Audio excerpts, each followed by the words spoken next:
Welcome back to another video by Motel Coach. Today we're back with GuestPoint PMS and we're going to be learning about the Management tab. Looking up the top, we've got Daily Tasks, Setup and GuestPoint Pay. Daily Tasks we're going to dive into now. It has a lot of options to streamline your daily operations. Let's get started. Enter bulk charges. This is a great tool if you receive dockets or receipts that need to be posted into GuestPoint from the restaurant. So we could go in, we can post breakfast, $25 for breakfast, and then we can add the rooms.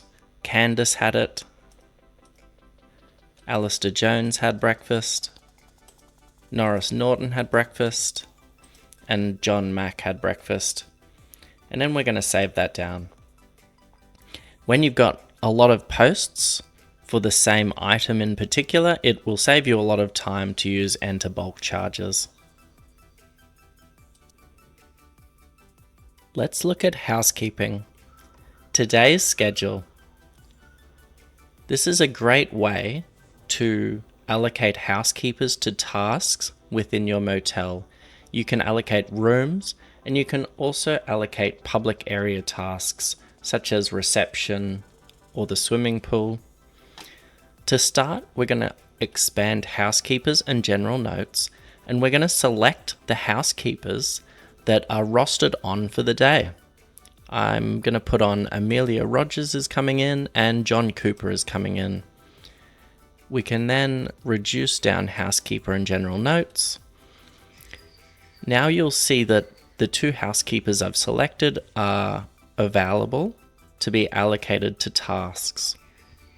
So as we scroll down, I've got Alan Nolson. He's a stayover, and I'm going to get Amelia Rogers to do his stayover clean. I've got Stephen Davidson in room 8. He's not checked out yet. I'll allocate Amelia Rogers. Scrolling all the way down, and we've got Joan Waters and Tim Waters, and they're next to each other in the motel, and I'm going to allocate John to both of those rooms. The less you can get the housekeepers to move between rooms, it'll save them time, make their job more efficient, and it'll make the job more worthwhile for them. And you can see here we've got the general barbecue area. I'm going to allocate John to do that. When you're allocating housekeeping tasks, based on the housekeeper's availability, you want to try and balance the amount of work. You don't want to ever favor one housekeeper. You want to try and always keep it fair.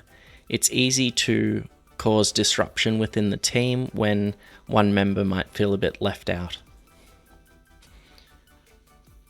So once we've allocated the tasks for the day, we can then click print. And we've got a few options here. We can do a summary cleaners report.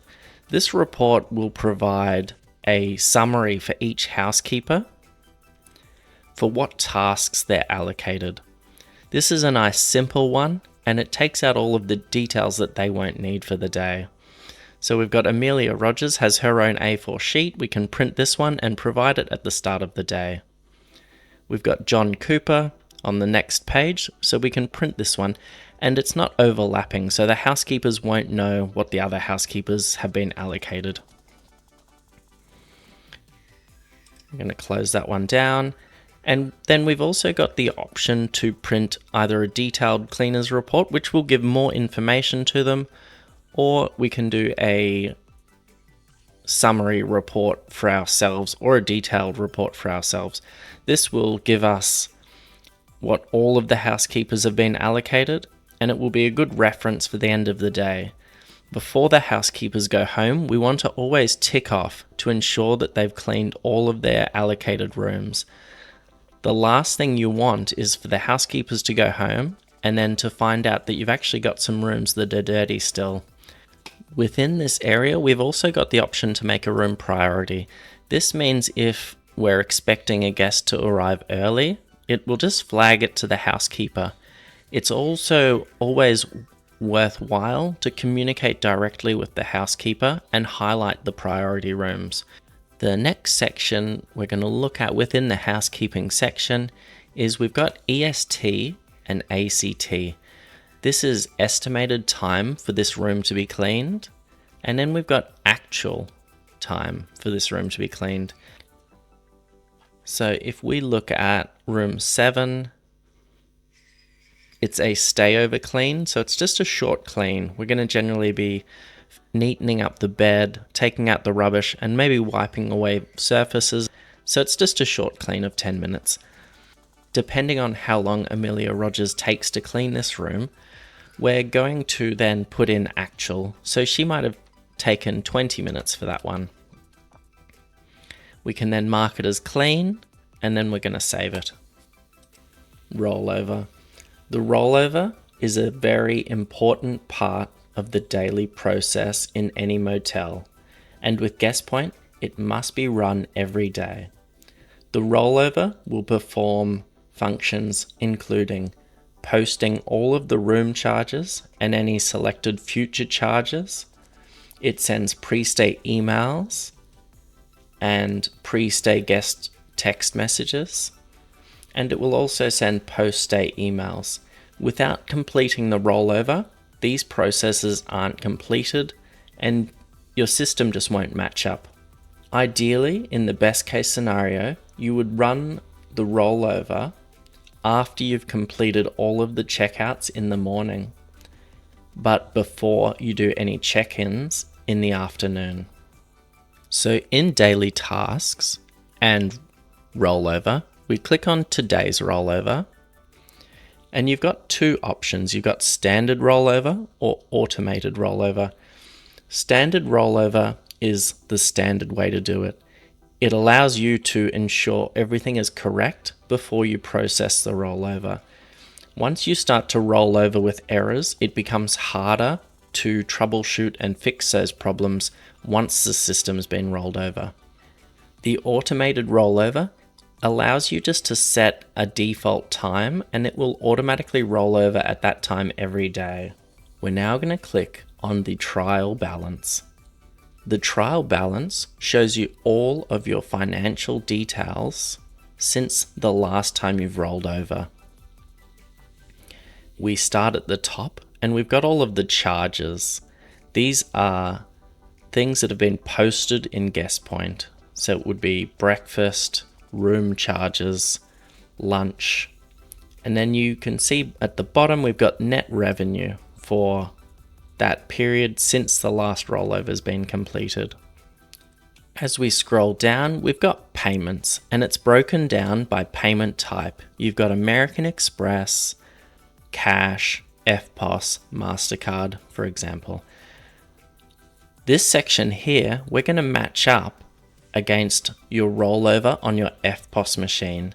You want your EFTPOS machine payments to match up with your payments in GuestPoint, excluding cash, direct deposit, and check. As we scroll down, we've got the invoices that have been created since the last rollover. And then all the way down the bottom, we've got the summary. This just gives you a snapshot of all of the financial activity. We're going to close the trial balance now. And we've got 8 reopened accounts. A reopened account is where charges have been posted on a guest's account after they've been checked out. Once we take the payments or post refunds on those accounts to bring them back to zero, those accounts will then be closed again. Until we do that, we would need to allow rollover with 8 room accounts reopened. In a real situation, you would want to have everything at zero. So you'd have 0 reopened accounts, all guests would be checked in, and all guests would be checked out. So we've got 6 guests not checked out. So ideally, unless we've got an issue with a room, all of these guests would get checked out. So we're going to confirm our banking. So we've received $1,898.58 on American Express. We would want to match that payment amount up with our EFTPOS terminal. If there's a discrepancy, we need to identify why. Has more money been receipted in GuestPoint than on our FPOS terminal? Or have we taken a payment in our FPOS terminal that hasn't been receipted yet in GuestPoint? You don't want to roll over if you've got mismatched banking. Having mismatched banking does not build trust with your owner, and it makes it harder to troubleshoot later. We can put in any optional notes, especially if we've got any issues or anything that's out of the normal. We would always note that down. And you'll see here the rollover symbol won't light up until we've selected all of these options. Click all of these, and we need to allow the rollover with the 6 guests not checked out. And now we can perform the rollover. As a general practice, you'll print your daily balance for the night of October 16th, and you'll also print your FPOS terminal summary as well. When you're processing your rollover, you generally want to do a trial balance on your FPOS machine and in GuestPoint before you complete a rollover. You always want to verify that you're balanced before you roll over either system. Send invoice. This allows you to batch send out invoices that haven't already been emailed or printed for guests. We don't have any currently in here. You do also have the option to create templates for your invoices, and you can use merge tags such as their first name or company name to make things more automated. Send online check-in forms. This allows you to streamline the check-in process once the guests arrived. Let's have a look at the feature in GuestPoint now. So we can send today's arrivals automatically, but we can also select tomorrow, or we can select a specific arrival date. Gonna select the 17th, and we've got Mr. Peter Anderson, and we can click Start Sending. The only time you won't be able to send pre-arrival check-in forms is if you don't have an email address on file. Review changelog. Review changelog is a tool that lets you see what changes have been made to reservations and by which user. It's an important tool, especially as the size of the motel you're managing increases and you have more staff working there. It's a good tool to review and use for training purposes.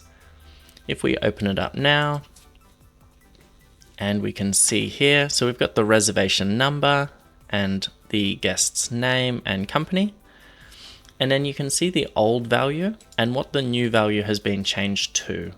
So it will give you information such as timestamps for when a guest was checked in, and it would also give you information if rates were changed in error, or maybe who has made a rate change.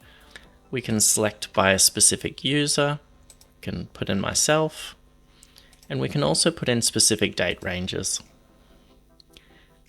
Closing that down. Extras report. This report produces a report that shows what extras guests have purchased during their stay. So it might be breakfast or a tour group or a newspaper. There's no limit to what you can put down as an extra. Have a think about what might work for your property. We're going to click through to Extras Report now, and under this section here on our demo setting, we've got breakfast, internet, and newspaper. So we're going to click breakfast, and we're going to put in for tomorrow, and we're going to click print. So you can see we've got no breakfasts for tomorrow, the 18th of October. We're going to close that down. We're then going to go into reservations. And Peter Anderson has requested a breakfast for tomorrow. So we're going to click breakfast and we're going to click save. If we add this one here, we're adding a second breakfast. So Mr. Anderson has a colleague attending, so it's going to be 2 breakfasts added onto his room. Then we're going to go back into management. Extras report. We're just looking at breakfast for this one and for tomorrow. And print, and we can see that Mr. Anderson's got the 2 breakfasts booked in. Close that one down, and that gives you a bit of a brief overview of what Extras Report does. Shift change is an option available in GuestPoint Premium. It allows you to record an amount of payments received at a certain point in the day at various revenue centers. So you might have your breakfast staff would record a total amount of payments received on their shift. Deposit follow-up. Deposit follow-up in GuestPoint allows us to track outstanding deposits. Generally, we're going to take a credit card as a security guarantee, but often for groups or busy event dates, we might take a deposit. Let's go into deposit follow-up now, and the first column, due date, will be shown in red here when the due date has passed. So these guests should have already provided us the security deposit. We would often follow up with them again and ask if they're still looking to finalize their booking. If they don't want to make the security deposit as requested, we would then release their booking. Let's have a look at Mark Adams' booking. We can see his deposit was due on the 5th of September, and his check-in is coming up very soon on the 24th of October. So the date for this stay is really busy. So we're going to contact Mr. Adams, and we're just going to give him until the end of the day on Saturday to make the payment. We're going to save that down, and we can see it has now gone back to black. So the due date is, although it's tomorrow, it's in black. It's not overdue. Let's go back into Mark Adams' booking. And he's made the deposit now, so we can make the payment.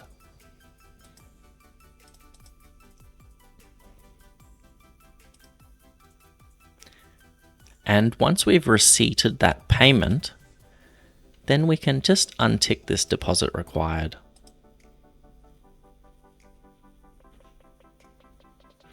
So now that's going to remove him from the deposit follow-up section. Print arrival forms. You're definitely going to be using this every day.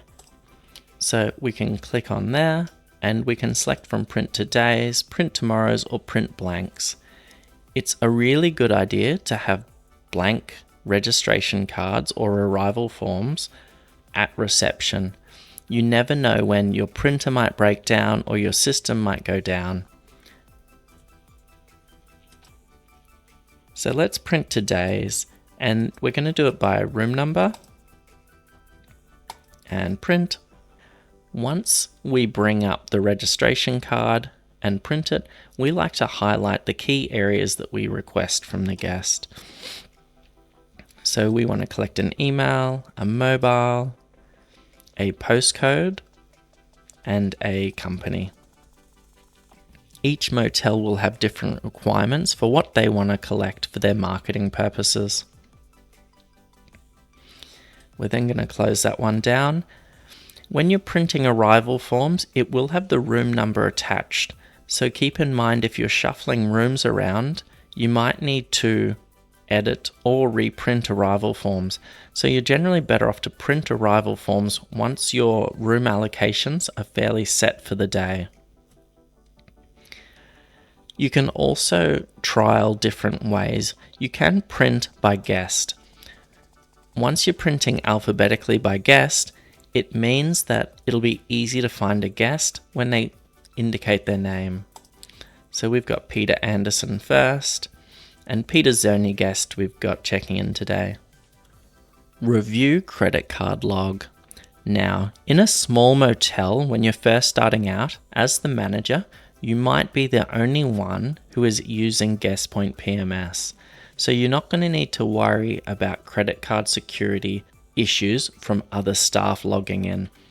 But let's open up Review Credit Card Log, and we're going to put in our password now. And we can filter by the dates. So if we're looking at a specific one today, we can go 17th to 17th, and then we can also select the user as well.